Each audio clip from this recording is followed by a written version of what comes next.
Hear what my panelists make of the economic situation in which Kenya finds itself. My name is Olive Burrows and these are the top stories. The Kenya Revenue Authority has now come out in defense of its revenue collection model and performance. This comes hot on the heels of an ongoing debate on the delay of salaries for civil servants and disbursement of funds to the counties. The Kenya Revenue Authority adds that its revenue collection has hit an 8% growth this year. Treasury Cabinet Secretary Professor Njuguna Ndung'u has equivocally stated that the country is in, quote, a financial fix. So where are the funds collected by KRA being channeled to? NTV's Sydney Chazima kicks us off this morning. As the counties and civil servants continue to come to terms with the delay in disbursement of funds and salaries, the Kenya Revenue Authority now says it is not to blame. In a statement sent to newsrooms, the taxman says in part, quote, "We have also kept pace with revenue collection compared to prior year collections. Revenue collection averaged 95.1% on the original target and 93.4% on the supplementary target, representing an 8% growth." This statement by KRA points at a revenue collection of 1.5 trillion shillings by close of March 2023. And as the blame shifting now picks pace, just where are the monies collected being channeled to? Lately, legislators and civil servants have opened up on delayed March salaries, while activities in the counties have stalled owing to delayed disbursement of the equitable share for over 3 months.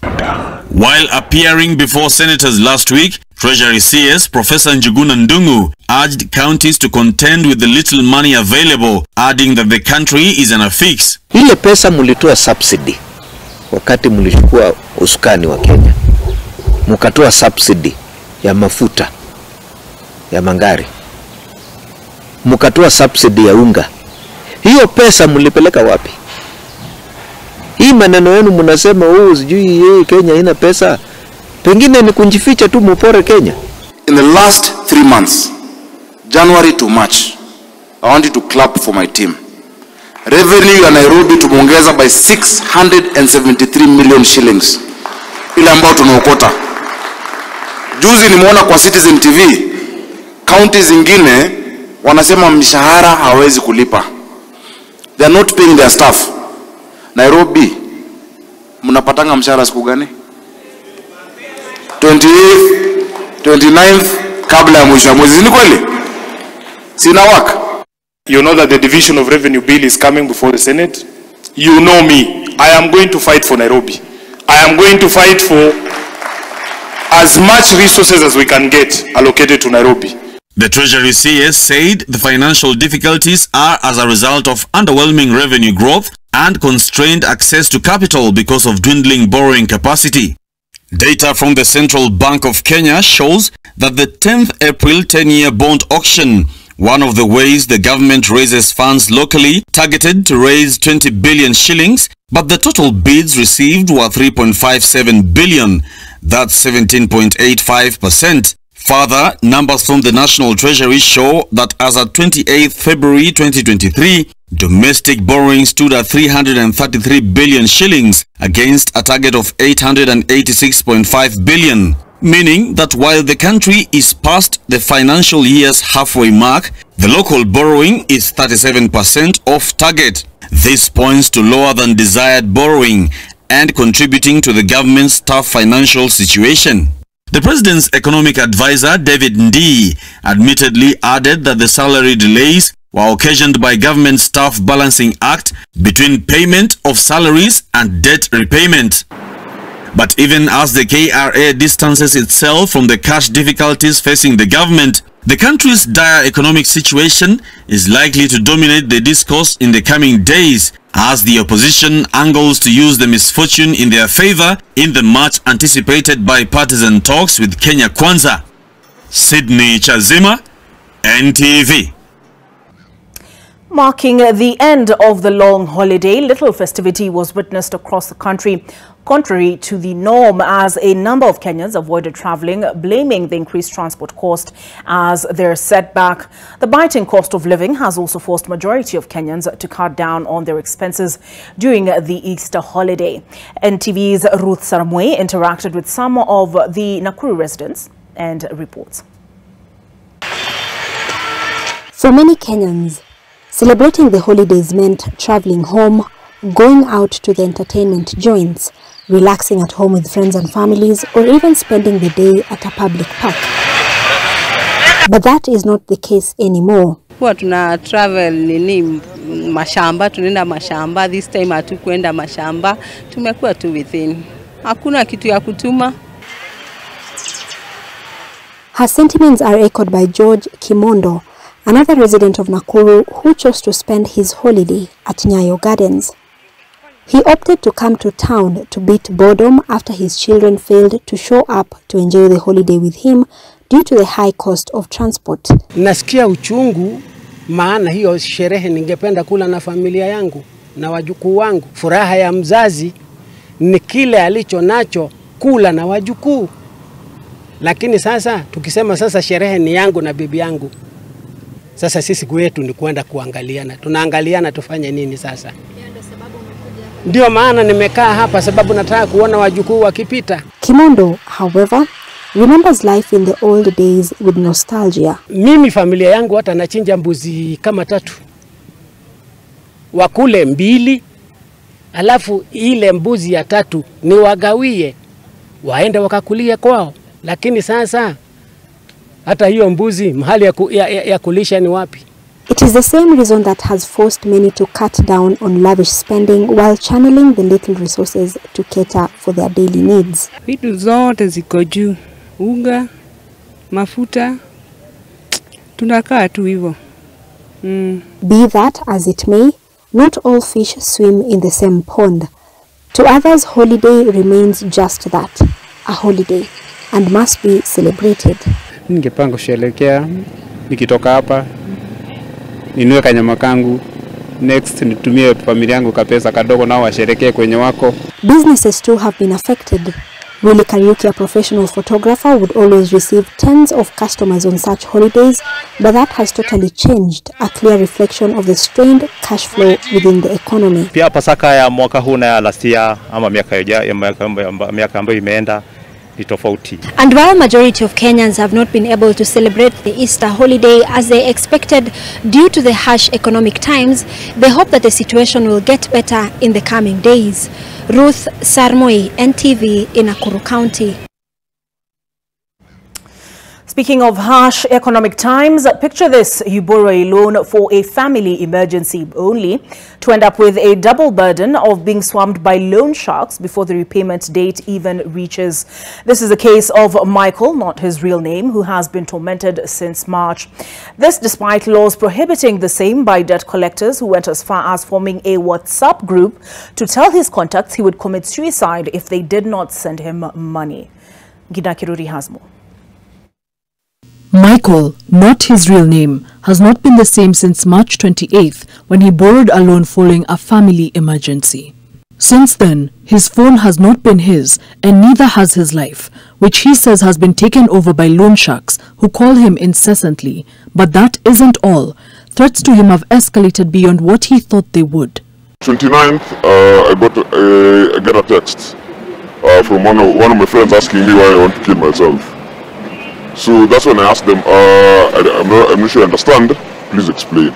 She sent me actually a screenshot of a message that she received a text that the debts are too much, that I've said that the debts are too much and I'm contemplating killing myself. On the 29th, once again they got a text and a group was formed. My dad was put in the group, my uncles were put in the group, then they put someone else in the group. So that person started a conversation that as if to pretend that they are me. Michael says despite promises that he would repay, employees from the digital lending company identified as White Path Limited have told him that they will put him in hospital and worse, end his life. This prompted him to write an email to the company complaining of harassment. I'd already been insulted beyond, I think the guy took my photos, my profile photo on my WhatsApp. Then started saying, someone of your kind cannot be borrowing loans. Why are you not paying? Then he actually said, even both on text and on call, that they will make sure that my reputation is ruined. In his own Swahili, in his words in Swahili. We reached out to White Path Limited to hear their side of the story, but the employees there seemed aloof over the cases which they have handled. White Path? Ni White Path, lakini mi siko job sai. Basi mjua clients ni wengi. Clients ni wengi lakini anasema alideal na wewe. Na mimi? Yes. Huyo siwezi mkumbuka. Defaulters ni wengi. Ni hata hiyo kazi niliacha. Ulikuwa unafanya kazi gani wakati ulikuwa hapo? Mimi? Sikupiga simu. Another employee we spoke to using the customer care line said should refer us to the management, but she did not get back to us. We dug up information on White Path Limited and found that they are not listed by the Central Bank of Kenya as an approved digital credit provider. It is, however, unclear if they are in the process of acquiring this approval.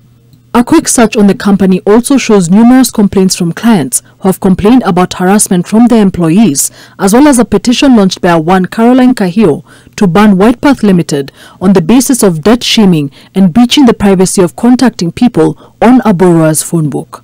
When I borrowed, I got 135, I got 25,000. The 10,000 was apparently processing fee. At no point did I share any of my contacts with anyone.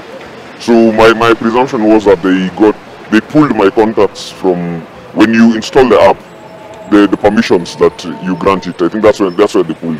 Michael adds that the psychological impact of the relentless recovery of the loan by the company has been the biggest load to carry. Your dad calls you and asks you why you want to kill yourself, and then you also blame yourself, because part of the reason why I took this money was to help my family. Those 3 days, they had broken my psyche so badly that it was now a matter of your reputation now no longer matters. Because now everyone, how you've been perceived, you're now a loan defaulter, you want to kill yourself. In March 2022, CBK banned digital credit providers, its officers or agents in the course of debt collection from using obscene or profane language with the customer or the customer's contacts for purposes of shaming them. In addition, the Office of the Data Protection Commissioner announced that it had launched investigations on 40 digital credit providers for misuse of personal data following complaints from members of the public. Michael says that he will take action on the company through all avenues for the predatory approach they took on recovering the loan, as well as the verbal abuse and threats meted out on him and his family members. Ngena Kirori, NTV. What a disturbing report. You can rewatch it and find it on NTV Kenya's YouTube channel. And speaking of the economy, let's get into the dailies with my panelists. Let me introduce them first. And aside from the economy, we'll be discussing this. Independent officers and commissions, have they proven independent? More on that coming up. Nerima Wako Ojiwa is expected shortly. She's Executive Director, Siasa Place and Political Analyst. Already in studio, Wanja Maina, Youth and Gender Specialist, Hummingbird Women Initiative. We also have Annette Nerima, Program Manager, Kenya Human Rights Commission. In fact, Annette, is KHRC a part of the Oko Uchumi Initiative? It is. So I'm curious what you make of the quote economic turmoil being experienced, given that civil servants have experienced delays in payment, and what you make of the government communication on the same. But first, let's take a look at the top story on the front page of the Daily Nation, and it's in relation to that. Pay strike looms in public service. Unprecedented. Thousands of government employees have threatened a work boycott to push the National Treasury to release their salaries, delayed for up to 3 months, even as President Ruto's administration faces a massive cash crunch. And we also see here on the front page, we see Raila Odinga, William Ruto. Will this be the turning point? President William Ruto will today chair a crucial meeting to decide the fate of his ceasefire talks with Azimio chief Raila Odinga, even as the ruling coalition leaders yesterday restricted the agenda to recruitment of poll commissioners, setting the stage for a battle with the opposition. President Ruto will name his representatives in the bipartisan talks at a Kenya Kwanza parliamentary group meeting after Mr. Odinga nominated 7 MPs to represent the Azimio la Umoja One coalition last week. And what they said, 2 quotes highlighted on the front page of the Daily Nation here. Ruto, we cannot hold talks outside the law. That is why I am saying we should allow our MPs who we elected to hold bipartisan talks to solve any pending issues with our colleagues. Raila is quoted as saying, we agree that a balanced process spearheaded by MPs from both sides and backed by experts is an appropriate way to proceed, and the end product will be presented to Parliament for approval.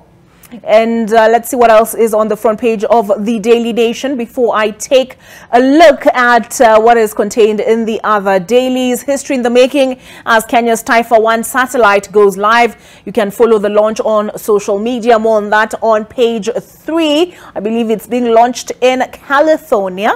Armed bandits storm hospital and release patient in daring 2 a.m. incident. More on that on page 11. And in the Healthy Nation, a life-saving test. We'll take a look at, but that is just a teaser of what you can expect in Smart Business and Healthy Nation. And health student health plan on verge of collapse. A government-sponsored medical cover for public secondary school students risks collapse due to funding and logistical challenges, a parliamentary report shows. And then page 10, let me just scroll up so that you can also get a look at that. When children born out of wedlock fight for property. And before we delve further into the Daily Nation and look at some of those stories, let's take a look at the front page of the Taifa Leo now. And they are on what has been, what their Taifa Leo is calling the handshake. Mbinu za Gachagua kuzima handshake. Mbinu za Gachagua kuzima handshake. Kufa kupona ameanza kushawishi viongozi wa kisiasa Mlima Kenya wamsaidie kusambaratisha ushirikiano wowote baina ya Ruto na Raila. Mapambano hayo yanatokana na hofu huenda akatengwa Odinga akikaribishwa. An image there of the Deputy President Rigathi Gachagua. At the top here it reads, Ruto kuongoza kikao cha KK leo kuteua kikosi chake naibu rais akipinga ushirikiano na Raila. And again, that report we saw on the front page of the Daily Nation as well. Majangili wavamia hospitali, waingia hospitalini na kuiba mwenzao aliyejehuriwa. And Taifa One kupaleo anga za juu. Kenya kuzindua satellite yake ya kwanza Amerika leo asubuhi. I'm not sure it's the first one though, is it? We'll read more on that. And then I see here ulevi shida za kiakili za vuruga walimu. Ripoti ya TSC yabaini kuwa mvinyo ni kati ya changamoto kuu kwa wakufunzi. And down here hasira kuhusu ukatili wa polisi 4 wakiuawa. And the details of that are idara ya polisi inazidi kulaumiwa kuhusu madai ya mauaji ya kiholela baada ya watu 3 kusemekana kufa mikononi mwa polisi chini ya wiki moja. Jana polisi wa kaunti ya Lamu waliandamwa na kashfa mpya baada ya Omar Hussein Shizo mwenye alikuwa na miaka 18 kufariki katika hali tatanishi akiwa mikononi mwao. Kisa hicho kilitokea siku chache baada ya polisi wa kaunti hiyo kulaumiwa pia kwa kifo cha Miji Abud Muhammad aliyedaiwa alikamatwa kwa kuhusishwa na ulaguzi wa dawa za kulevya. All right, so that is essentially the front page of the Taifa Leo. Let's take a look now at the front page of the Business Daily. And Mama Ngina's state salary hit 679,800 per month. Former First Lady pay increased from 568,218. Uhuru's mum receives half of a president's pension. Lovely image there on the front page of the Business Daily. Also on their front page. And but before I move on from this story, it explains that Mangina's pension was raised from 568,218 that she earned in 2018 as taxpayers' expense for being the spouse of Kenya's first president. Details. The lavish retirement benefits offered to state officers and personalities like Mama Ngina has come under heavy criticism on grounds that they exited office with outsized wealth, including prime property worth billions of shillings. More on that on page 2 of the Business Daily. The bottom half reads as such: tender intrigues rock 59 billion shilling KPA's special economic zones. This report is by Brian Wasuna. The Kenya Ports Authority tendering team is split over the award of lucrative contracts for the proposed 56 billion shilling Dongo Kundu special economic zone at the port of Mombasa, threatening to delay the project.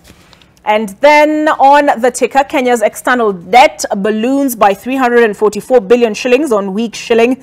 Kenya's external debt has ballooned by a staggering 344 billion shillings, giving dimension to the impact of a weakening shilling whose exchange rate against the greenback has tanked to a historic low of 133 shillings. Eyes on cheaper cooking gas as 13 firms seek EPRA nod. The energy regulator has received 13 new applications from existing and new entrants wishing to build berths for handling cooking gas imports in Kenya as the country moves to open up the sector ahead of the price control regime in 2015. And Kenya Airways adds 514 jobs in a year of record loss. Kenya Airways hired 514 employees in the year ended December when it reported a record net loss amid higher operating expenses. It closed the review period with 4,230 permanent workers. All right, more on that on page 6 of the Business Daily. And I see the opinion piece there is by Fred Ogola, columnist. If people in poor countries are working much harder, then their poverty cannot be explained by lack of diligence. More on that, they tell us on page 9 of the Business Daily. Front page of the Standard now, and this is the front page of the Standard, and it reads as such: Ruto's big test to fix economy lying in ruins. What are the details contained therein? President returns to a full in-tray, indicating economic crisis after admission that there is no money to run government and pay salaries with economy in a mess and a broke civil service. His work is cut out.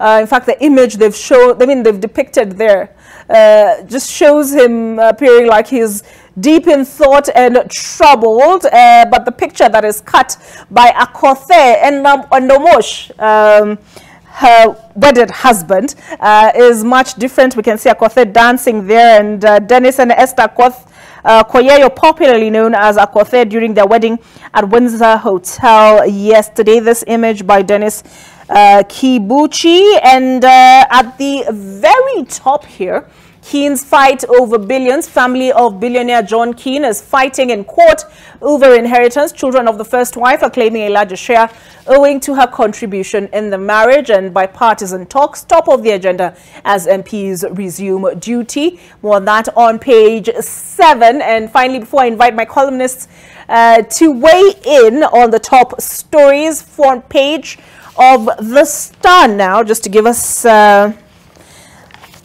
an overall picture. Focus on MPs as Ruto allies set new terms. House has a task of weaving a truce between Raila and Ruto. 250 families displaced by floods in 2020 still living in camps, and this image is from over 250 families in Bunyala were displaced by floods in 2020 and are still living in camps amidst the rainy season. They're calling for the government to resettle them. And also on the front page, I see here an image again of Dennis Omosh and Esther Akothe during the wedding in Nairobi yesterday. Ruto to receive 4 names of top candidates for Deputy IG today. Also on the front page of the Star, I made peace with Raila in Plain.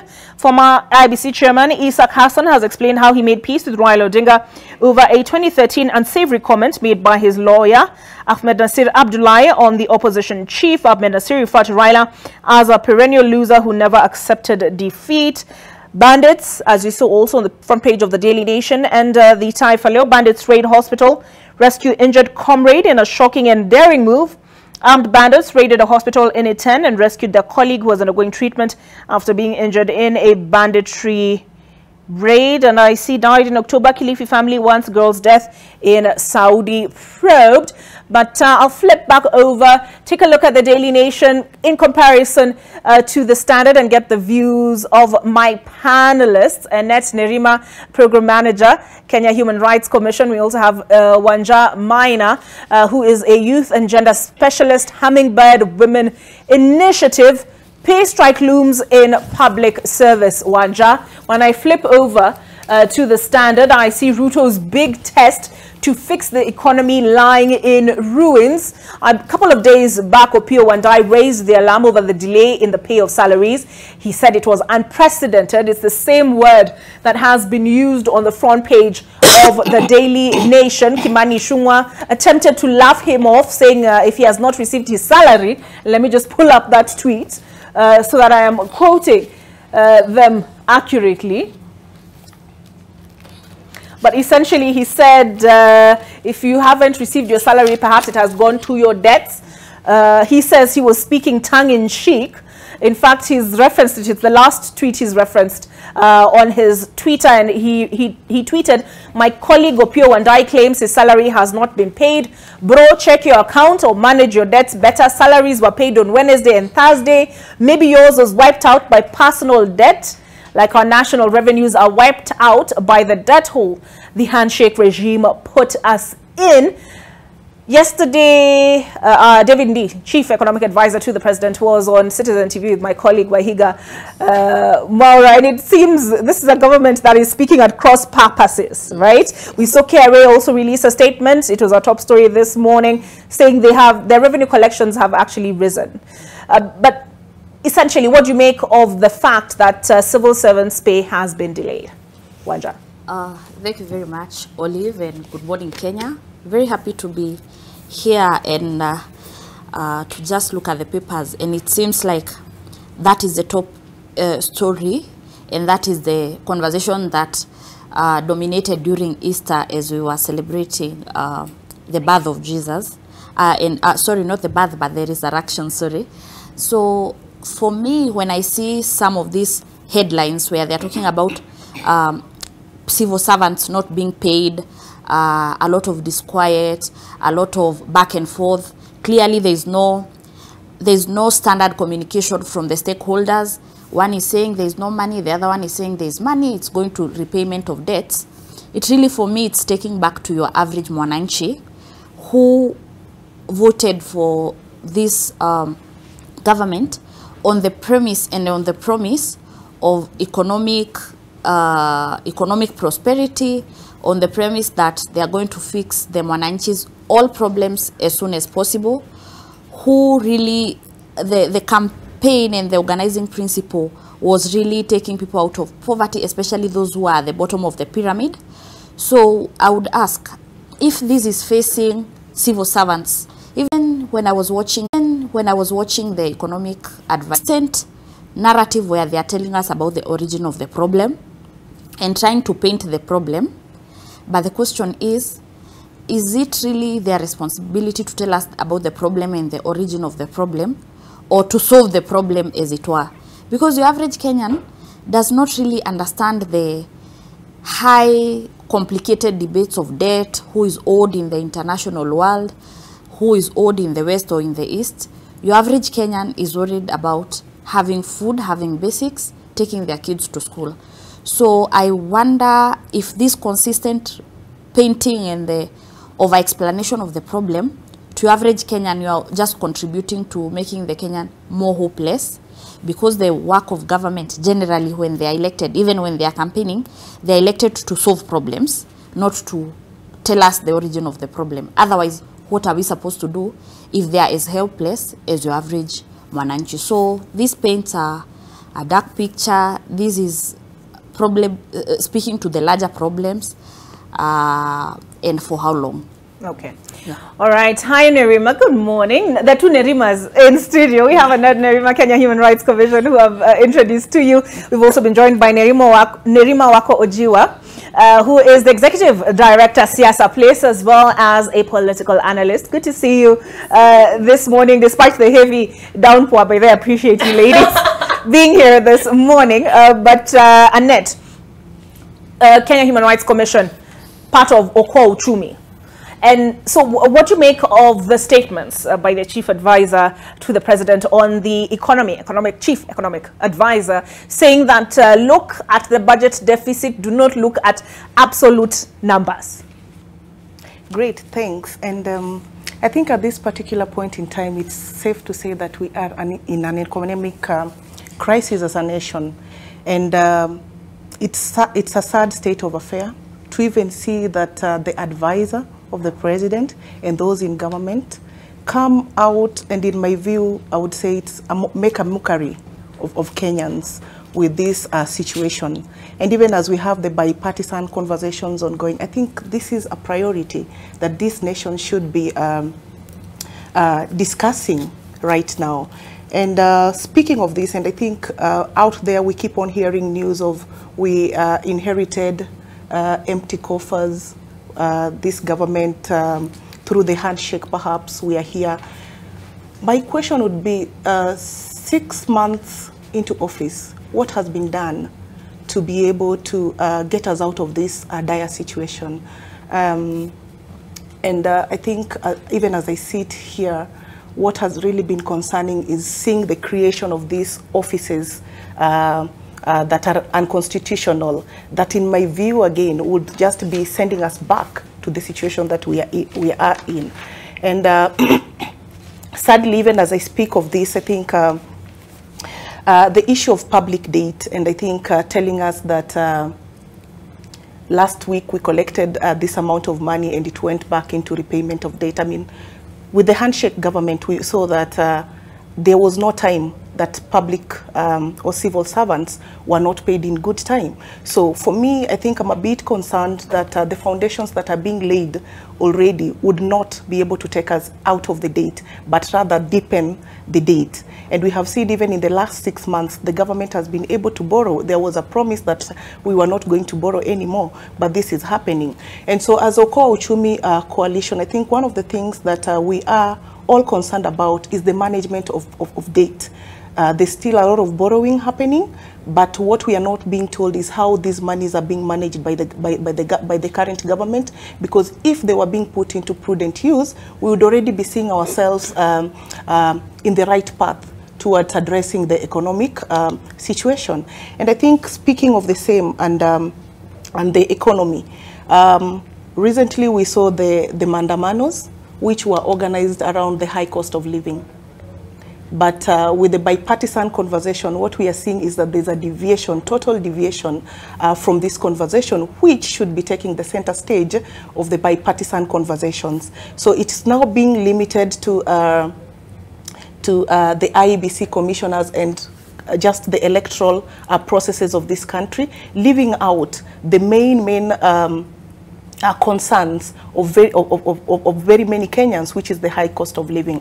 So I think as Okoa Uchumi, we have been really strong in advocating that public debt is put into good use. And you see, when you do that, what would eventually be happening is resolving this economic situation that we are in as a country. So we are really hoping that even as the looming talks, or the talks that the opportunity that is being presented to have the bipartisan conversations, high cost of living takes the center stage, and also addressing of the issues of public debt in this country. Yeah. All right. Nerima, Wanja says she doesn't care about empty coffers and whose fault it is. She just wants solutions. But is this evidence of fiscal mismanagement over years, I'm tempted to say decades, in your view? Mm-hmm. It is public finance mismanagement. I do agree with Wanja that the focus is too much on whose fault it is rather than what are the solutions that this administration is coming up with. Public opinion matters, and it matters greatly. So what we see with this administration is lavish expenditures, from meetings to prayer breakfasts to just prayer outings to cars, and it's hurting the Kenyan people because the high cost of living. what the administration should be focusing on is frugality. If we saw them trying as much as possible to save rather than spend, we are seeing this issue, which has been happening in the counties for a number of years, as you say, decades. And devolution showed us just how quickly money goes within the counties, and a lot of it goes towards salaries.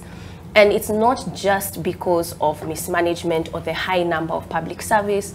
Public service government is large. Even when you look at the US, larger countries, they have large governments, they have large number of employees.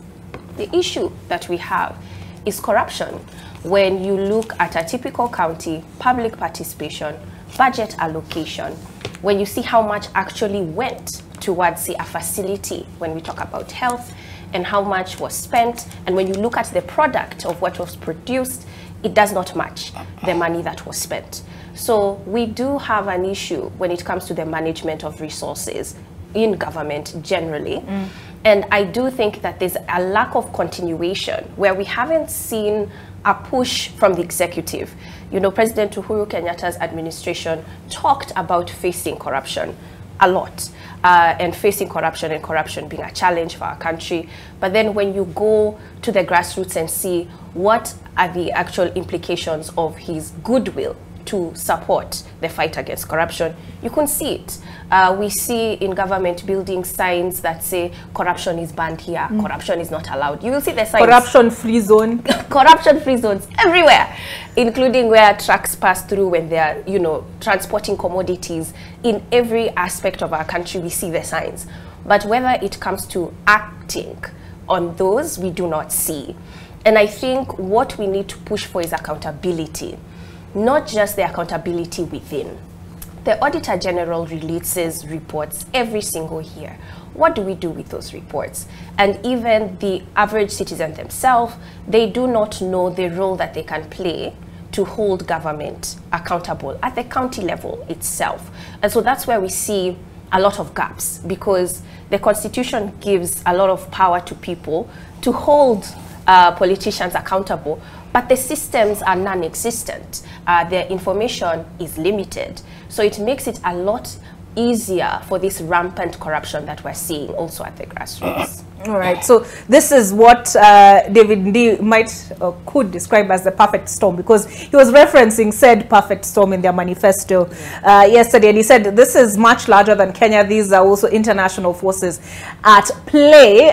But even as we get into that, let's take a look, in case you haven't seen it, let's take a look at the statement released by the Kenya Revenue Authority. And they say the Kenya Revenue Authority's attention has been drawn to various statements on different media platforms on its operations and in particular revenue mobilization. KRA wishes to clarify as follows. 1. KRA has invested in modern technology which works efficiently as a revenue collection and settlement system from source to the exchequer. With this in place, there is no room for revenue diversion as strict surveillance plugs revenue loopholes. Year to date, KRA has kept pace with revenue collection compared to prior collections, as at the close of March 2023, revenue collection averaged 95.1% on original target and 93.4% on supplementary target, representing a collection of 1.554 trillion and a year-on-year 8% growth. Conscious of the mandate to mobilize and secure revenue for national development, KRA remains committed to bridging the deficit on target. KRA continues to implement revenue enhancement initiatives, which include rollout of TIMS for efficient and effective VAT collection, integration of KRA systems with betting companies, leading to improved collection in excise tax on betting and withholding tax on winnings, amicable settlement of tax disputes through alternative dispute resolution, and tax-based expansion aimed at bringing more taxpayers into the tax bracket. The Acting Commissioner General concludes the statement as such. KRA continues to be a professionally managed public organization comprising of competent staff, management and board leadership, delivering their mandate within the Staff Code of Conduct and the KRA values. KRA remains committed to enhancing mobilization of government revenue and to facilitate growth in economic activities and trade by ensuring compliance with tax and custom laws. And Wanja, I suppose the reason they've made this statement about being professionally managed is that there's some in the political class, such as Caleb Amisi, who the other day on Saturday talked about the William Ruto administration came in, rewarded cronies at the expense of expertise. I'm curious what your sentiments on that are. We'll hear from Wanja, Annette, Nerima on the other side of this break. You fine ladies during the break, but Wanja, there's a question I posed to you. Do you agree with Caleb Amisi that in your view could the problem be contributed to by the competency of those who have taken up some of these offices? Caleb Amisi certainly raised some issues that you know, he was speaking on behalf of very many people. You know, these days when someone speaks, there's a joke online that he says, oh, he spent the day doing the Lord's work.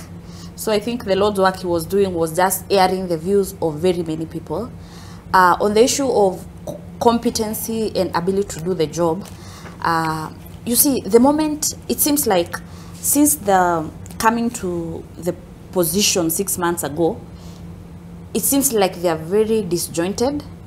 There are so many moving parts and the things are not falling into place.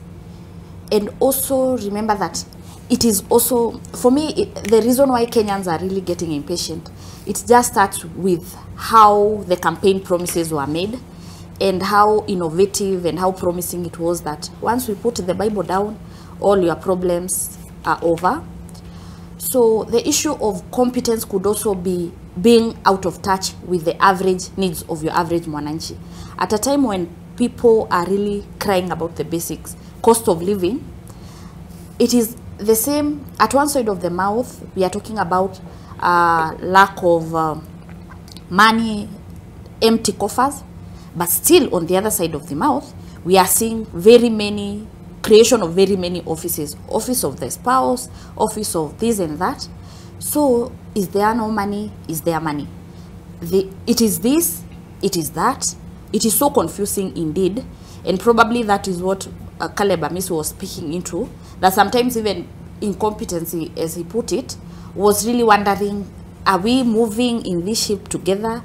Is it really about the average mwananchi at the end of the day? And also the fact that on this other side, people are talking about basics. People are talking about food. People are talking about a sufuria in the head. People are talking and protesting. And I just noticed in the last protest, there were a lot of women in the protests, which is not really in their nature. Women, it's not really in their nature to come out in the mandamanos. But there were very many carrying big sufurias.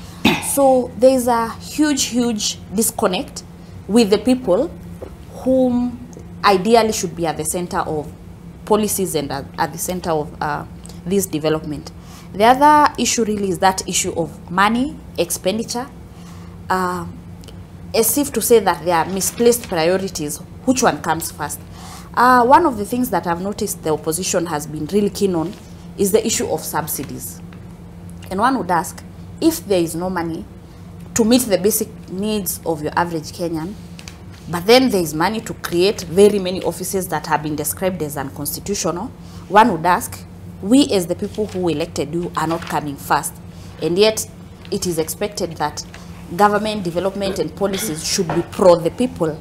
That's why Caleb Amisi and many others are wondering, are we together? Are we not together? It is like, as you described it, a perfect storm, a housing chaos, confusion all over the place. So it's really, and I'm really tying this issue of the economic issues, I'm really tying it with the current political unfoldings, whereby we are talking about bipartisan, while the opposition is of the view that we should have an all-inclusive approach. And I think that makes more sense, because when we are saying an all-inclusive approach, we are saying we are talking to the people, we are talking about the people who elected us. In itself, actually, all-inclusive approach is public participation in itself. We want to hear from different representatives of different groups. So, if you are having the bipartisan approach, yes, why are you focusing so much on electoral justice and electoral reforms, which is a good thing anyway, it's one of the demands by the opposition, but why are you avoiding basic issues like food, clothing and the welfare of Kenyans? Yet that is also one of the main issues that is bedeviling Kenyans. So for me, it's a paradox. It's ironical. It is confusing, if you may, and it's confusing your average Kenyan like myself, but it's also confusing the presidential advisor on economic affairs. So you can imagine how confused we are. You know, I've just come across, and I'm laughing because I've come across the editorial cartoon in the Daily Nation, and now that you have introduced us or introduced the subject of these bipartisan talks, we'll get into that. I saw Okwor Uchumi released a statement saying, Allah, Kwani, what happened to cost of living in these talks? This is the editorial cartoon on page 16 of the Daily Nation. The salaries counter is closed. I see civil servants have sat just before that counter. But the counter for reasons, the counter for excuses, and the counter for stories are open. Let's take a look at the editorial cartoon in the Star. And this is theirs. After the long weekend, I see on one side of the table Kenya Kwanza. The other side is Azimio. Azimio has one sheet of paper, I assume, with their demands. On the other side, we see William Ruto has an in-tray filled with the wage bill, cost of living, and revolved funds. But before we take a look at the cartoon in the editorial cartoon in the Standard, let's take a look at the statement that was released by Okwor Uchumi. And they say the truce between William Ruto and Honorable Raila Odinga should serve the interests of all Kenyan civil society organizations under the Okwor Uchumi Campaign Coalition. Welcome the recent truce between President William Ruto and Azimio leader Raila Odinga, which has helped to contain the weekly demonstrations. This is an important step towards restoring economic stability in Kenya, particularly at a time when most Kenyans are struggling to eke out a living occasioned by the current global financial crisis, the ongoing Russia-Ukraine war, and the present debt crisis we are in. And some of the issues they raise, they say they call for greater public debt accountability, and they also call for the effective address of the cost of living. We equally expect that the truce will effectively address the cost of living, which affects majority of Kenyan households, particularly as it coincided with the new tariffs announced by Kenya Power, which saw a rise in the cost of tokens by up to 19%. And this is despite a promise made by President Ruto earlier this year that the cost of electricity would significantly reduce to accommodate the harsh socio-economic reality facing most Kenyans. And they raise other issues, including the cost of education, and on it goes. But should this, in your view, Annette, have been the top of the agenda outside of electoral reform? Should this have come first? Discussion, debate, this truce, these bipartisan talks. Before we even get into who should be involved, should the economic agenda have been top of the agenda, in your view? Absolutely. And I think it's the expectation of every Kenyan that the high cost of living would have taken the center stage of this bipartisan conversation. But again, before we even get to the bipartisan conversation, we have seen a trend where when it comes to politicians, it's about their interests. And at this particular point in time, I would want to say Article 1 of the Constitution is being dealt a blow. And much as the article states that as Kenyans, we can exercise our sovereign power through directly or indirectly, and by indirectly it means that we have delegated the power to the politicians or to those in parliament to be able to discuss on our behalf. But history has shown us that that is not the case. Usually what happens once we elect leaders, they go to serve their own interest and those of their parties in most cases. And the situation that we are in right now, even as the bipartisan the adoption of bipartisan approach to address outstanding issues is being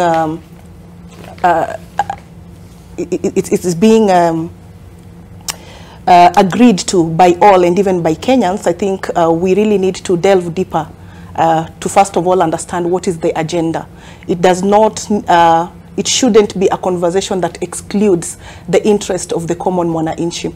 So previously, as a nation, we have seen in the 2007-2008 post-election violence, we saw the adoption of the Kenya National Dialogue and Reconciliation, which after 2 years we saw, or 3 years, we saw the outcome being the progressive constitution that we have today, that has provided for human rights and national values and principles of governance, a lot of freedoms under the Bill of Rights. Again, we saw the same conversation in 1997 during the national multi-party elections, when there was a contest of the same elections. A similar approach to that of bipartisan was provided. It did not yield much.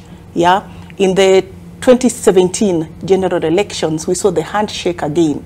Yes, but this handshake did not again provide a room for interests of a common mwananchi to be advanced. So we have seen in all this conversation, little in terms of reforms has been realized, save for the 2007 and 2008 post-election violence, where we saw the National Accord, the National Accord and Reconciliation Act come to play, and eventually we saw the constitutional development process, which has now given us a constitution that we celebrate as a nation and also just in the region. So I think what I would like to say in terms of this conversation of bipartisan, looking at the history, we are likely not to be able to address the outstanding issues when we leave it to the politician. And that's why for me, it's high time that this conversation is opened up. It should be an all-inclusive conversation. Article 1 should come to play at this particular point in time, where Kenyans, patriotic Kenyans, are given an opportunity to be able to engage. And definitely, we know the saying that goes, if you are not on the table, you are on the plate.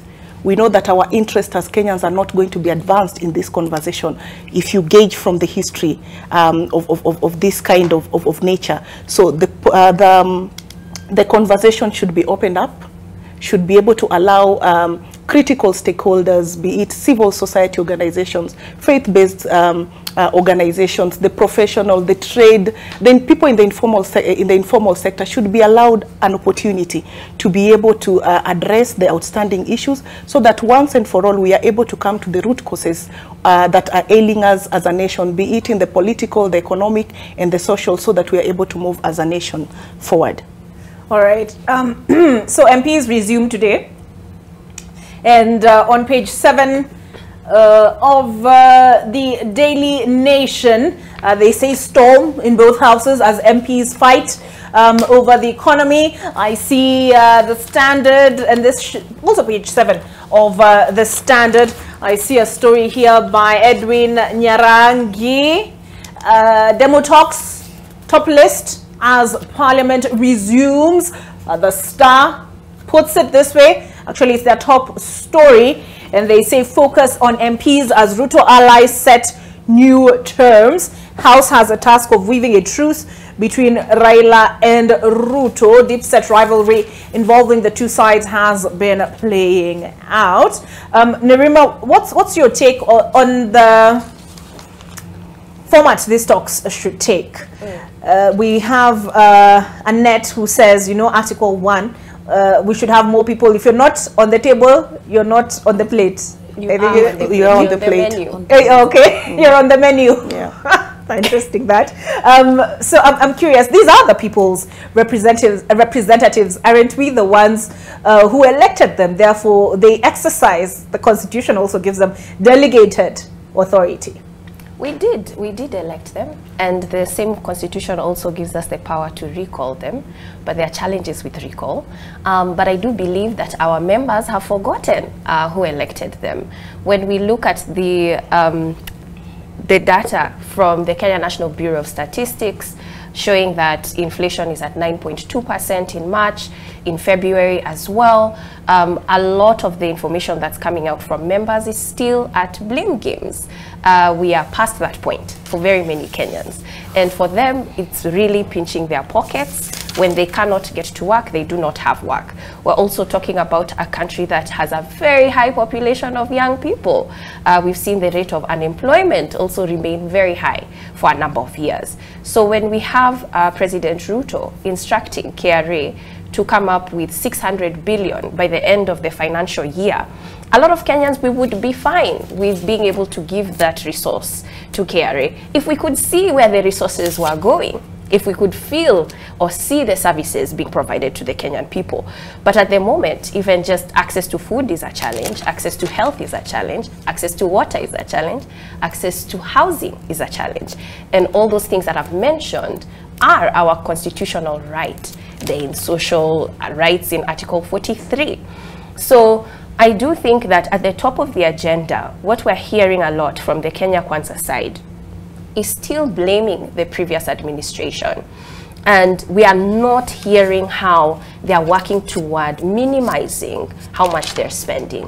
What we are not hearing from opposition, again, they're saying we're in an economic crisis, but within that shout that we're in an economic brink and crisis, they are still sort of having political lingo and a lot of political dialogue. We're still focusing on opening IBC servers. We're still talking about electoral reform, which is great. But the first thing right now needs to be on the economy, because we are seeing a downturn globally. And what is that going to mean for the future of this country when, if there was a study done by Shujaz, where in 2017, they managed to interview about 2,000 young people between the age of 18 to 24 and ask them, how many of you support your household, your family, in terms of coming up with resources for your upkeep? And it was not even 50%, about 42% of them said. In 2022, the same study was done, the same age bracket, the same number of young people, it's at 100%. It's at 100%. So when you have a population that is so 100% of this youth bracket demographic between 18 and 24 are unable to support or to assist. They are supporting. Or they are supporting. Yeah. Oh, okay. Yeah. So it shows you how in a span of 5 years, the youth population has changed. Initially, there are some who were able to say, I have parents who are still supporting me. I can maybe focus on school. I can focus on my own business, a hustle. Now that same demographic of 18 to 24 have to think about, how am I going to support my parents? How am I going to support my mother? How am I going to support my family? And this is now a burden that we need to realize it's due to the economy. When parents cannot support their household alone, and they need the support of their children, who technically are supposed to be looking at their own upkeep since they've just transitioned into adulthood and managing that responsibility and duty as an adult and understanding their role as a citizen. But now we're seeing it swap, where they are actually partnering in making sure that there's food on the table together as a child with your parent. So these are the dynamics that I don't think our MPs realize, that when you see that you're using a lot of your salary, because politicians, frankly, are welfare officers. That's all they are. They get a lot of phone calls about a hospital bill, a funeral, or something to fundraise for a church, to fundraise for a house, a market that burnt down. They're basically welfare officers. So when you see that you need a higher salary to provide welfare, the solution is not to increase your salary. The solution is to make sure that resources are going toward providing the services for this public so they won't have to come to you. And so that's what I would like to hear in the House in terms of how can we make sure we're putting more resources in government services and making sure that each shilling counts, especially when we talk about revenue allocation, and services are given to the public so that they can focus on the bigger picture, which is how is Kenya going to survive this economic downturn globally. Okay. Wanja, we cannot discount the Ukraine-Russia war.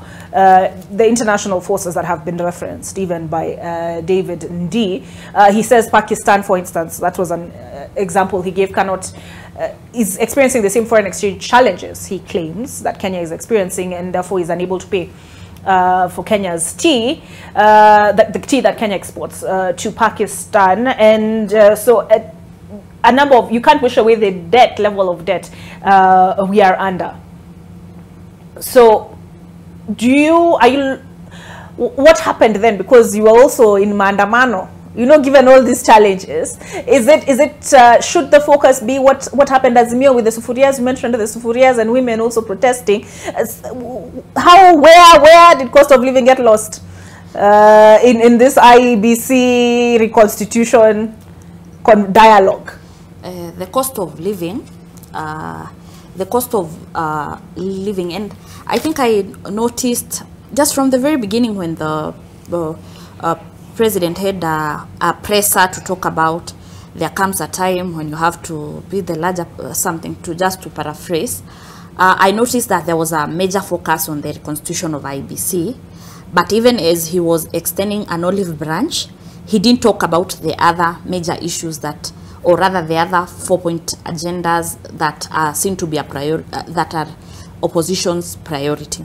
But why didn't the opposition, in accepting said olive branch, say, no, hold up, before we get into IEBC, how about we address this issue of the cost of living? But subsequent presser, if you remember when the opposition had a presser last Thursday, they also really focused on the issue of cost of living. But you know, that issue of saying even in Pakistan, it is happening. Even in some, you just choose a random country. Why are we always comparing ourselves with the worst of people, but not, why are we comparing ourselves with the worst? Why can't we compare ourselves with the best? For example, even as you paint a picture of how badly Pakistan is doing, I'd also be curious to hear, probably you benchmark from a country that is doing better to caution her people from some of these challenges. Because if it's war in Ukraine and Russia, it is a fact that is known to all. So what are the best practices in other countries that are cautioning the people? But remember also, people are they're running out of time with the scapegoats. They're running out of time with the excuses. If it's not the previous government, it is the retired president. If it's not the retired president, it is the war in Ukraine, it's the debt, it's the dollar. But as I started from the very beginning, it just boils down to the solutions and not painting the origin of the problem. I remember in last Saturday's Daily Nation, former Laikipia governor, Nderitu Muriithi, just narrated all those stories. You know, in the editorial cartoons, you've shown shelves their excuses, stories, or in the mtaani as they call stories ajaba, stories to just pass time and to move time. But Nderitu Muriithi says, go and tell all these stories to the birds.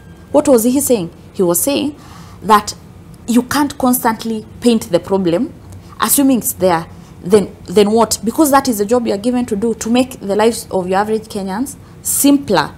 Remember, still on this issue of economics and money and the state of our financial health, yesterday David Dees says he was exasperated, that one, with the preoccupation of top-level government officers with benefits, perks, and personal privileges.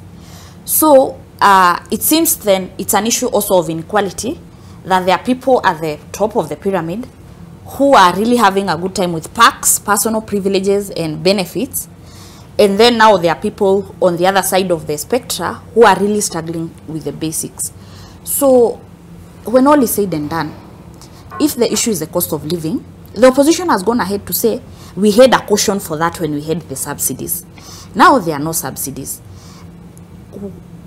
Where does the money that was meant for subsidies that is being saved go to? Nerima has talked about the issue of young people who are being dependent on by their families. Our country, one of our weakest link has always been our social protection system.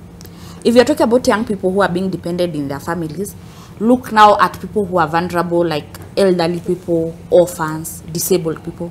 Where does that leave them if they have not received their social protection money? So it's like we are doing badly on all sides, and especially even on a people who ideally should benefit from a social safety net due to personal problems where they cannot be able to engage in economic activities. Actually, there is a lady I know who has a disabled child, and she was telling me how it is hard. Sometimes she has to choose between food and medicine. You see, there are some choices that your average Kenyan should not make. And then when someone has to choose between food and medicine, that person is not doing very well, actually. So when you look at all these issues right in front of us, you ask yourself, why can't you caution the people who are, because even subsidies and cautioning people from economic shocks, it has been done world over. It is not new to Kenya, and we've seen even in the US, for example, they had, I don't know what they were calling it, but during COVID times, because everybody is using COVID as a scapegoat, where they were giving people some certain amount of money to caution them. So since we are in unprecedented times of Russia and Ukraine and Corona, post-Corona, then it means we have to do unprecedented measures to caution the people before we get back to normal, if we will ever get back to normal. So these issues are creating really, obviously there is a huge inequality gap that is getting larger by the day, whereby we have people on one side who are obsessed with perks and personal privileges, and we have people who are choosing between medicine and food. And then, to just wrap it all up, it is a people where the organizing principle in the last election was between the hustlers, the people at the bottom, who will be brought up. Now it seems like in opposition they have been describing it as a rock bottom. It is not a bottom up, it has become a rock bottom, because these are people who voted with a lot of hopes. Part of the campaign strategy was to whip their emotions and create hope that your life will be better. This does not look better, and they're asking, if the civil servants and government employees are suffering this way, what about us? What about us who are in the informal work environment and ecosystem? So I see a lot of political grandstanding. I see even the Daily Nation, as you've just read for us, you're saying that the MPs are expected to lock horns. This looks like a bullfight where we are locking horns. But is it about locking horns on who is right or who is wrong? Or is it about boiling it down to the people? Is it about saying, if in the meantime subsidizing basic food commodities is what will caution the people as we find better ways of doing things, yes, why not?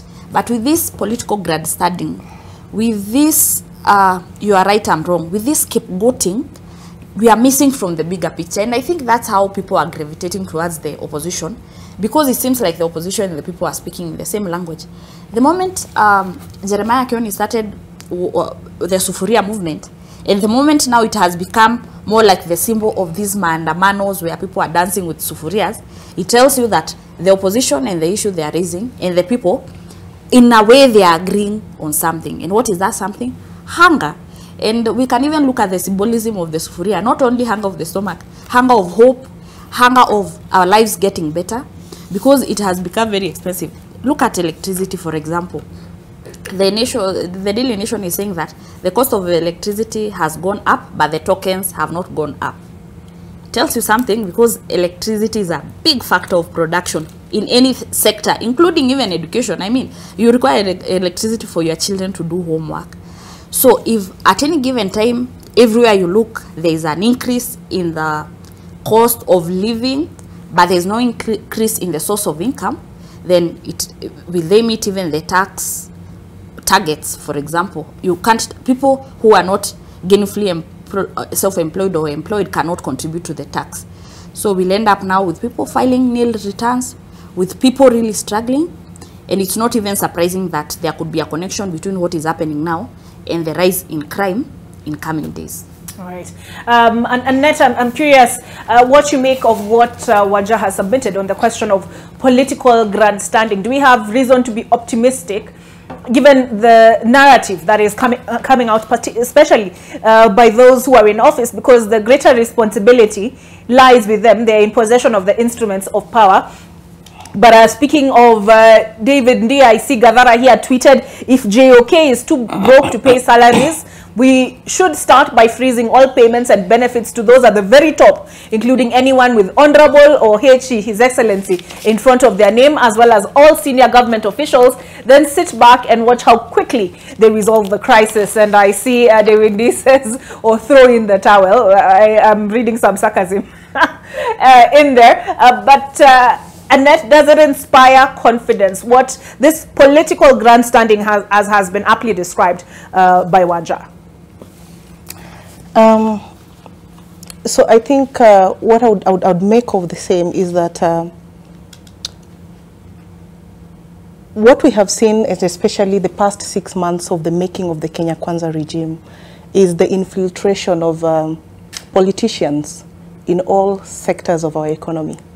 And this raises a concern because, again, we would always need the technocrats to be able to support government in terms of making critical economic decisions.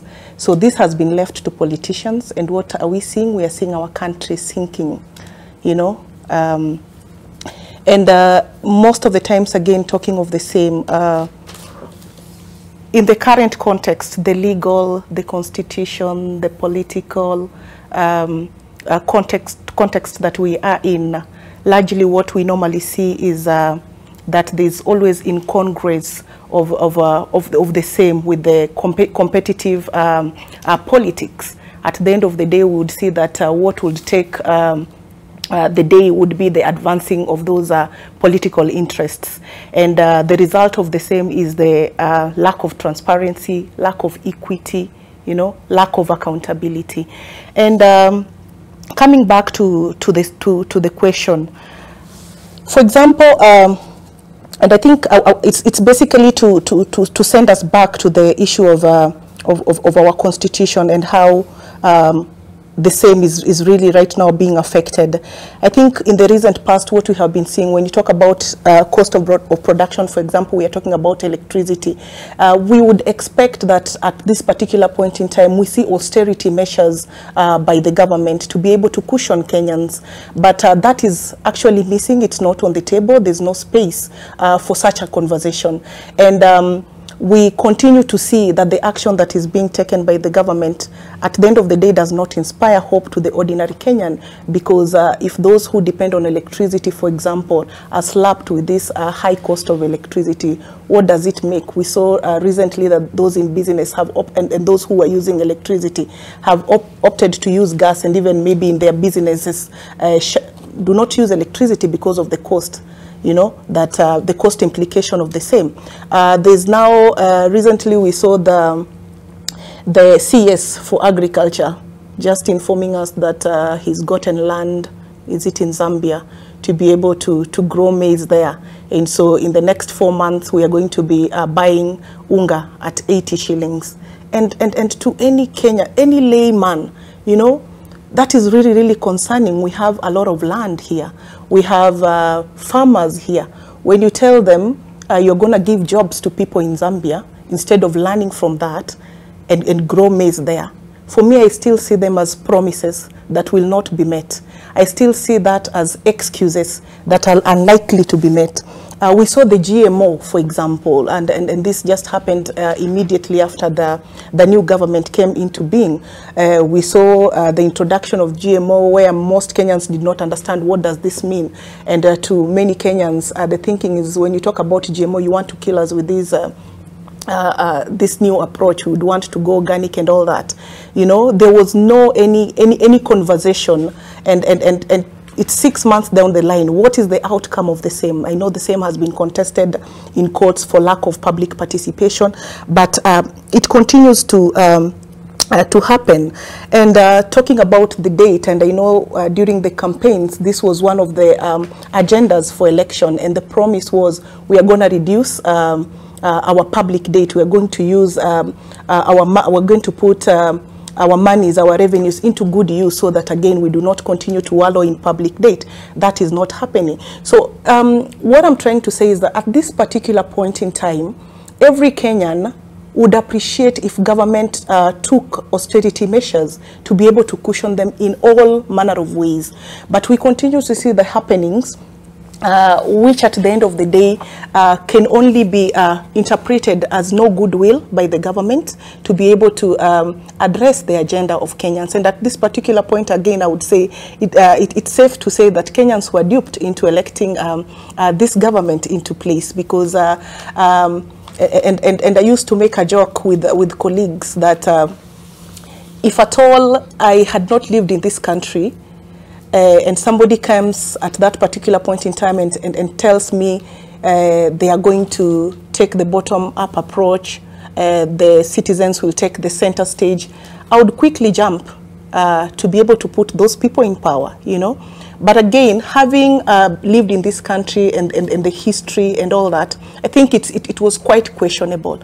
And many unsuspecting Kenyans, in my view, were duped because we were given timelines, both short-term, the medium term and the long term, that we expected to see results. We expected to start seeing actualization of the promises that were given during the campaigns, but that is not happening. On the contrary, what we are seeing is the creation of offices of the spouses of the top leadership, and I know even as things are going, we are going to be seeing even the offices of the governor spouses at this particular point in time, because there's nothing right now surprising us as Kenyans. You know, we've gotten to a point where we are numb by every happenings in the government at this particular time. But then we should be worried. I think we are at a point where, as citizens, it's time to take back our country. Honestly, it's time to take back our country. It's time for us to exercise our sovereign power. And you see, most of the time, sovereign power has been reduced to public participation, where we have a formality, a tick-a-box process, so that people are not taken to court. And I'm certain with the bipartisan approach, if it's to be left to Parliament alone, a tick-a-box process is likely to happen in the form of public participation. We'll be called to send our memorandums, will be called to go there and present our views, but that will end at that, because again, at the end of the day, the decision will always be determined by whoever is seated on the table, you know. So I'm really concerned, and especially when we talk about sovereignty of the people, that is lacking in this nation. It's really quite lacking. There's no space and room for that. Kenyans have been duped, and I'm also concerned because what we have seen is that all those people that we rejected on the ballot have found their way into government. What does that mean? You know, we see a ballooned wage bill. We have seen just 50 CAS members being approved. I know that there's a court case in that regard, but again, what does that mean? It means that the wage bill will balloon, yeah? And how is that supposed to cushion Kenyan? How is that supposed to cushion Kenyan, considering the hard economic times that we are in? We are not able to meet our revenue targets, yet we continue to create these offices that are unconstitutional, to be able to just reward cronies, to be able to reward people that voted the government in. At the same time, we have seen statements out there as being told that Kenya is a company. Surely, at this particular point in time, we have come a long way as a nation. We do not expect such utterances. They do not inspire any hope in Kenya. And what that tells us, that really as Kenyans, we do not have space. That is against the Constitution. And as I keep on talking about Article 1 of the Constitution being dealt a blow, and perhaps it's time that we begin unpacking what the sovereignty of the people mean. So really we are living in hard times, economically, politically, and even socially, that would require all interested stakeholders to be able to take part. This is the time to be able to take and grab this opportunity to be able to make it right as a nation. All right, so we need to take a break, but when we come back, there's a whole chapter of the Constitution which is dedicated to public finance management. Some of those officers charged, independent officers you can see on your screen, charged with that mandate include control of budget as well as auditor general. There's this story that caused a furore. Controller of budget Nyakango says she released 15 billion shillings under duress. The auditor general the other day complained to Senate saying county governments have rebuffed their efforts to closer, because you talked about accountability and you also brought in devolution, Nerima, closer monitor expenditure at the counties. Those efforts have been rebirthed by the county governments. We get into all of that on the other side of this break. Rwanda, Tanzania, in terms of how they have managed or how they are navigating these international forces that are impacting our economies? I think one major question we should answer is who funds these independent institutions? Because a lot of times, a lot of the resources come from the executive, and it's also very difficult for an institution to be independent when you're funded by the executive. And then number two, they are often underfunded. So their job becomes very difficult when you pay who's paying the piper, and also the amount of the resources you're managing is very little. So I think that there's a way that we can navigate in terms of answering, is there a way that we can channel resources toward independent institutions that doesn't necessarily depend on the executive? That will also give them a bit of autonomy, and also what we have seen, they also undergo a lot of pressure. As you have said in the headline, someone who had to submit to pressure because of duress, and we've also seen it with the DPP, not mentioning it publicly, but we've seen previous cases before where we've seen cases being dropped even though they've met the threshold to actually make it to court and for prosecution. So I think what is interesting to me when it comes to these institutions, Kenyans never quit. We never quit. And we've seen even in ministries in other countries where if an individual is holding a particular office, and this kind of pressure comes to them, they say, I'm not going to do it because I do not think it is right. And due to that, I know it's going against my duty and my responsibility, and I choose to resign. That is something we could learn from other countries. And we've seen officers leaving office because they feel that it is not right for them to support something, and because they see it as justice when they resign. That is something that the Kenyan people, I find fascinating, where we would rather say, I was forced to do it, but we would not take a stand and say, I have refused to do it and I will stand down. And one of the only people who I've seen do that is Honorable Martha Karua. And this is something that if we had individuals who had principle and power in particular positions, and that's why it doesn't surprise me that if it was Azimio that won the election, that she would have the department of justice. It doesn't surprise me because it does require character of strength. And I do feel that a lot of times when we involve our institutions in political engagement and lingo, it becomes very difficult to remove ourselves and to have objectivity. That's why it even becomes difficult to reason, because every time a conversation or an issue, a situation comes about, the first question people are wanting to answer is, on what side are you on? Who has sent to you? Because you must be sent by somebody, you must be standing somewhere. And the one thing that the Constitution gives us is that very right to be able to stand on the Constitution. I don't think that we have inculcated it enough, understood it enough, and aware of the powers that it gives us as individuals, the protection mechanisms that it has. We do not practice it. And this particular constitution is progressive. And a lot of us will repeat it, but until we see a scenario where we see people taking advantage of those rights is when people will now come up to the fore and say that this constitution is too progressive. Right now, what are we seeing that? We're seeing that with the LGBTQI conversation. And so for me, one thing that we can definitely learn is that we can have people of principle serving in government. Because right now what we see is anyone who is in government or associated to government has to fall into the system, which is not necessarily true. We have seen countries survive because they say, I see something wrong, it is my duty, and I'm serving in this office, not as an individual, and standing up to that. That's something that I would like to see in future. Okay, so you referenced the progressive constitution, and we have dedicated chapter upon chapter on the management of public resources from the, this is from chapter 12 on public finance, principles and framework of public finance, revenue raising powers and the public debt, revenue allocation, budgets and spending control of public money, financial officers and institutions under which the control of budget, Auditor General, Salaries and Remuneration Commission, Central Bank of Kenya fall. Do you agree, Wanja, with Nerima? And she says, you know, at the end of the day, this comes down to the individual and their character.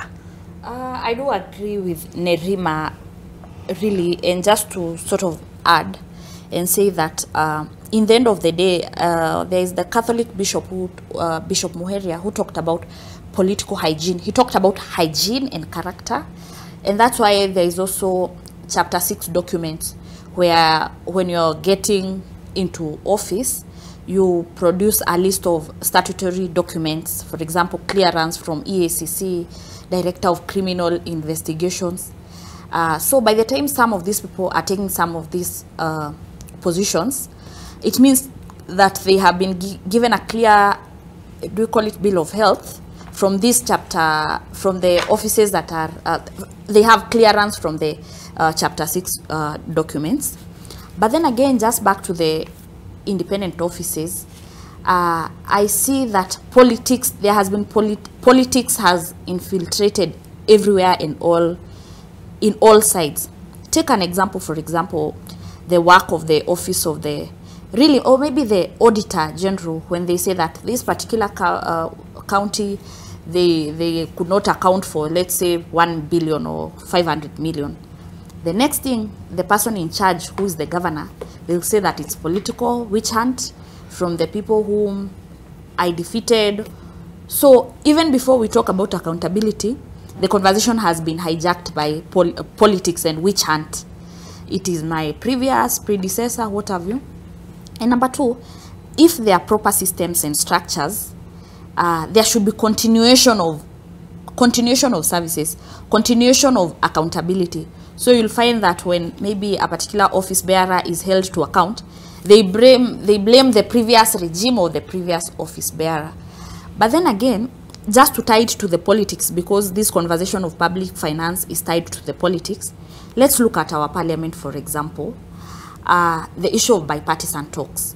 One of the fears that Kenyans have with the bipartisan talks and really the credibility of the people in charge is actually because we saw, and the opposition has been clear, that one of the things they want is, if a politician has been sponsored by a particular party to parliament, they should not shift to the other side once they get to parliament. What does that mean?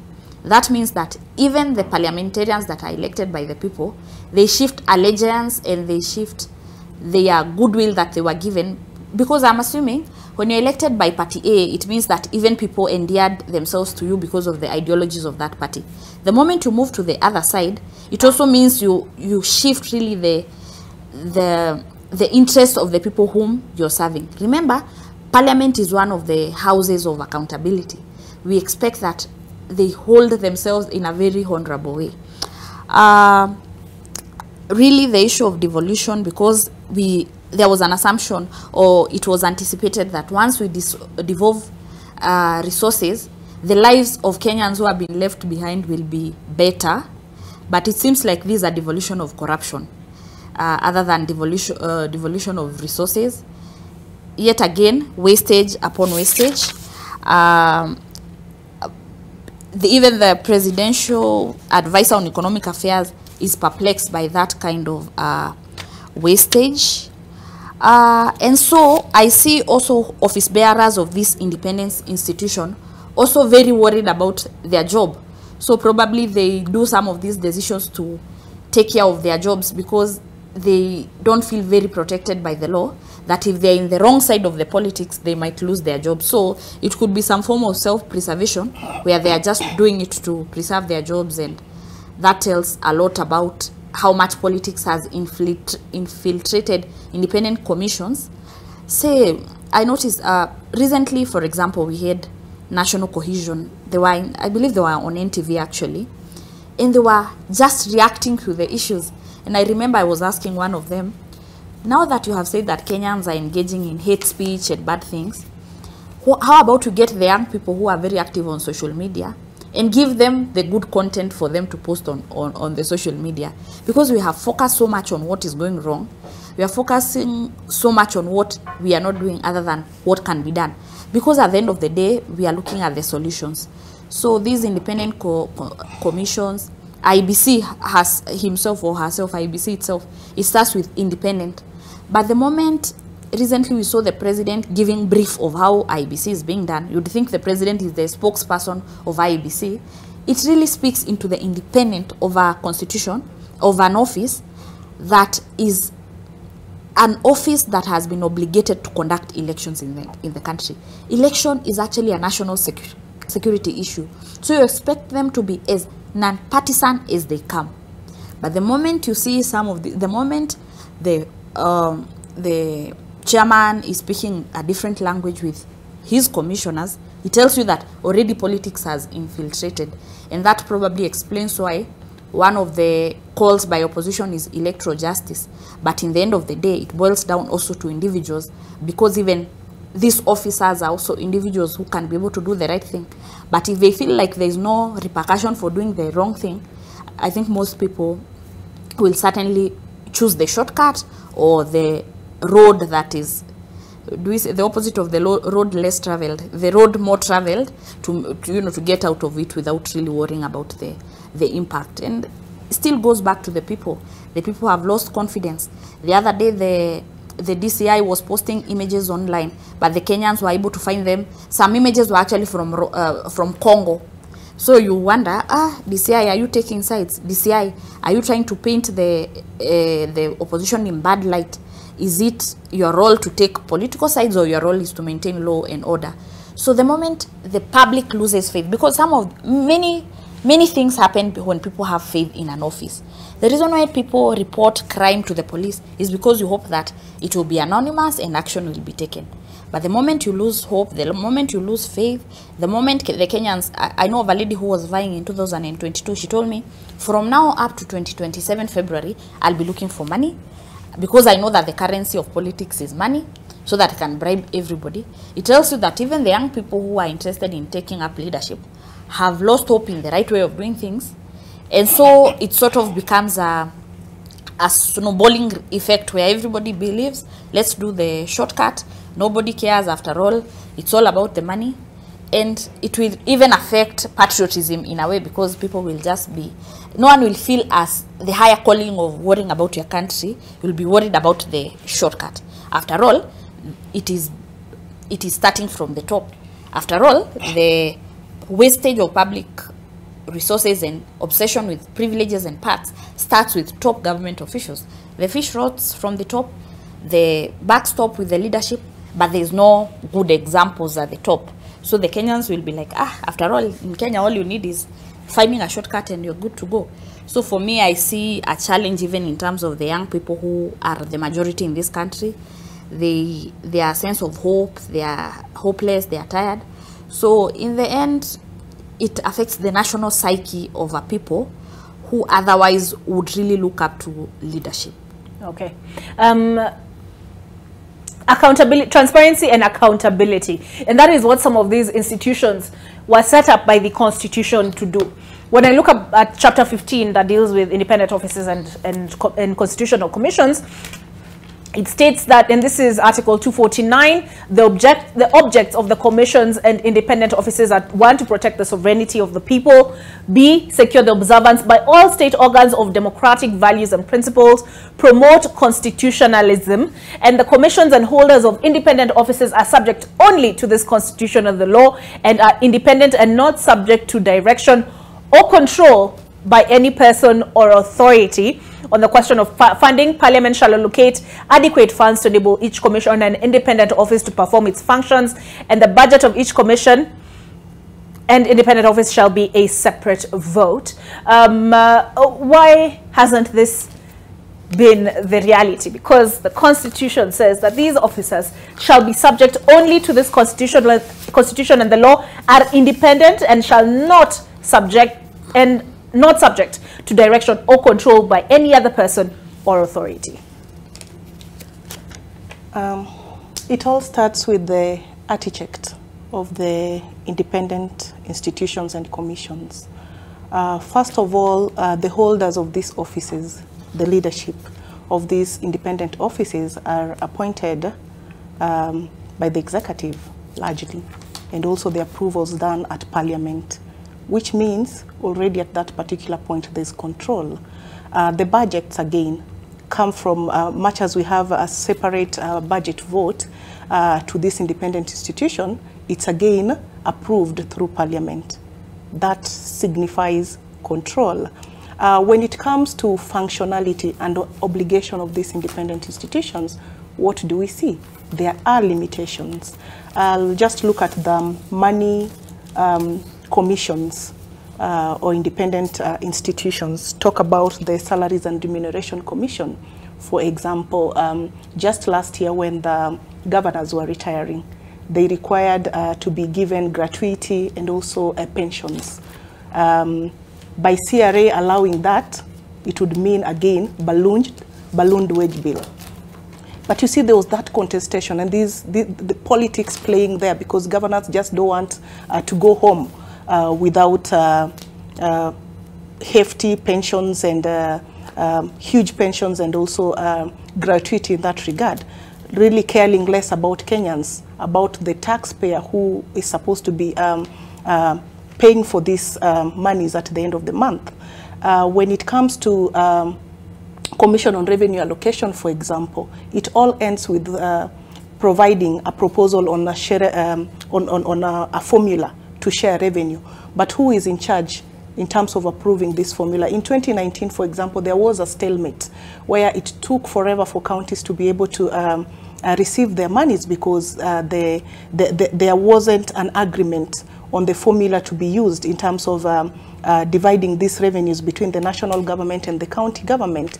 And much as CRA had given a proposal that substantive resources, that's including monies and also time and the capacity of those in the CRA, investing even months and years to be able to come up with this formula, traversing the country to be able to ensure that we have a good formula. That ended up being watered down by Parliament when we had the proposal of 1 man, 1 shilling, for example. And we see it's politics that took the day, and raising a concern as to why do taxpayers need to, taxpayers' money need to be used to be able to sustain these offices that at the end of the day are not able to realize their obligation. Come to the Auditor General again.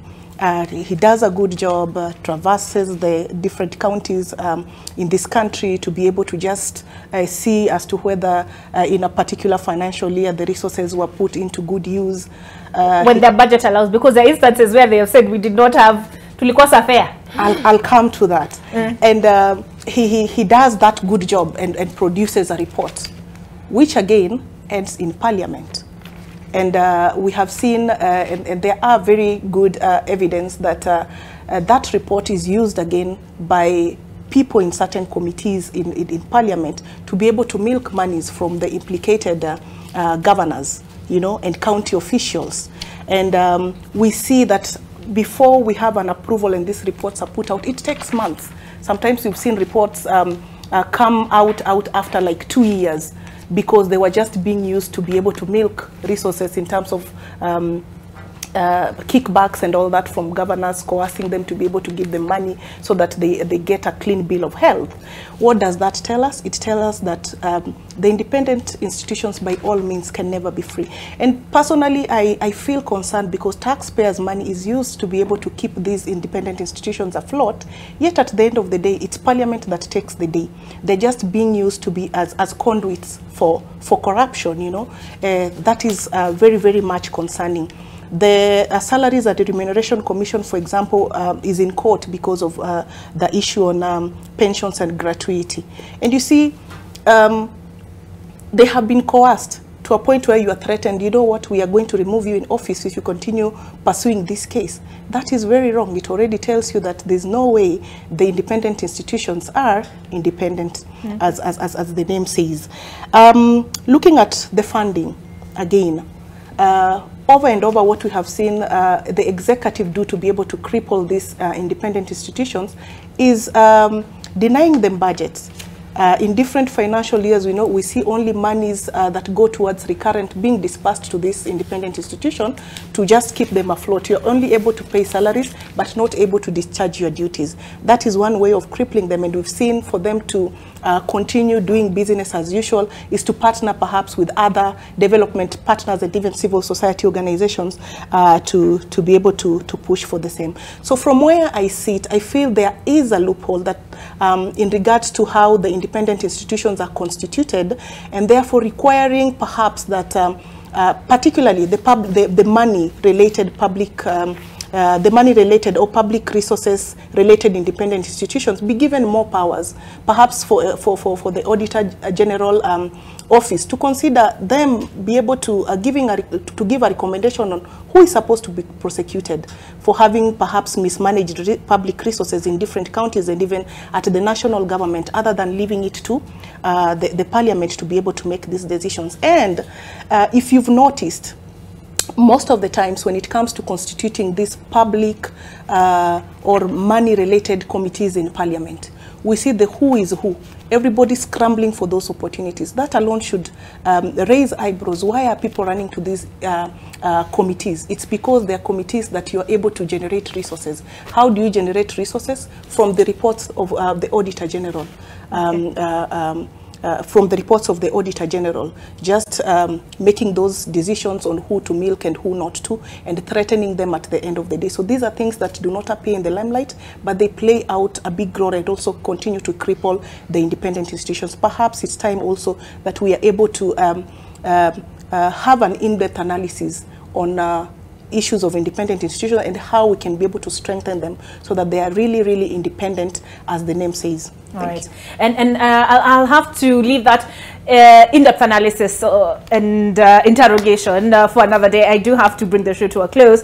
But with me in studio, we've had Nerima Wako Ojiwa, Executive Director, Siasa Place and Political Analyst, Wanja Maina, Youth and Gender Specialist, Hummingbird Women Initiative, and Annette Nerima, who you heard from last, Program Manager, Kenya Human Rights Commission. And just for your reading on the question of independent commissions and independent offices, the Office of the Director of Public Prosecutions is one such office. If you get your weekly review for this week from epaper.nation.africa, you'll see Macharia Gaido has penned an opinion piece saying blanket amnesty for Maandamano criminals is wrong. Haji should revisit the decision. Criminal masterminds in high places must be taught a lesson. It was the front page story, a front page story on Saturday. Saturday Nation. Haji on the spot again as Azimio cases evaporate. Does a political settlement automatically change the legal status of a live court case? To the Director of Public Prosecutions, the political deal between President Ruto and Mr. Odinga is enough reason to quash criminal cases against opposition supporters arrested during recent riots. So I will leave this discussion for another day. Thank you so very much for tuning in to AM Live. I will now make way for Your World with Winnie Lubembe.